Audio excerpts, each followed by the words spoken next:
За энэ бол одоо угаалтуур. Би бас нойл байгаа. Эрэгтэй эмэгтэйг ингээ ялгаад хийцэн. Одоо би харин эмэгтэйгийн хэсэгт бол орчих шиг байна. За энэ бол ойлгомжтой. Тэр нь 3 секцтэй. Ингээ чинь угаалтууруудын ингэж хийгээд савнгийн ийм саунд хийгээд тавьчихна. Хамгийн гол нь энэ гадаа байрлуулсан ийм босоо хөлөө угаадаг дүүш шүү. Энийг анхаармаар байна. Энэний дараа энэ барилгын арт талд үндсэн усанд ордог дүүш харуулын өрөө. Энэ бол эрэгтэй нойлны стад юм.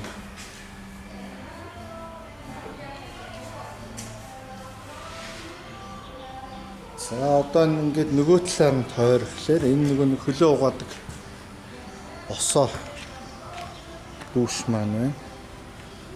За мэдээж энэ чинь хоёр талдаа бейсболын талбайтай. За энд ажилтдаг хүмүүсийн унаа, мопед, дугуй энэ төр багш байна. Энд бас нэг манаач амьдраад хариуцаад багш байна. За энэ яг үндсэн барилгын нь хоёр талаар дундуур гэсэн үг ингээд онгорхой бас шатыг шууд энгүүрээ дээшээ гарчиж болно.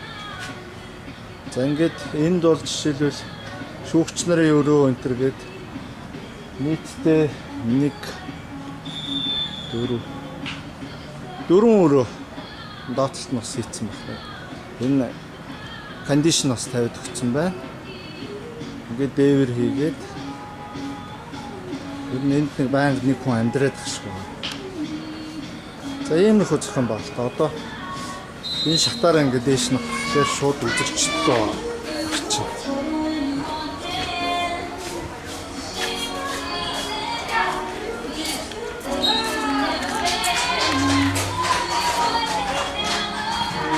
Энэ дундлын хэсэгт бол тасгалжуулагч нар болоо төлөөлөгчдийн ширээг татсан энэний доох нь энэ сууж байгаа хүн бол эмч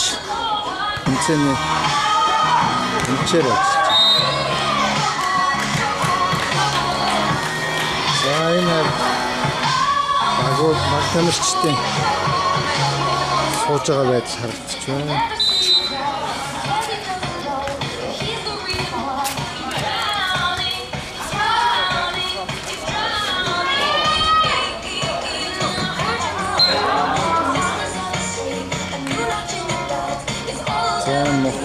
Эзэн баг Солонгосын 1-р болтол байгаа чинь маш өрсөлдөөнтэй болсон.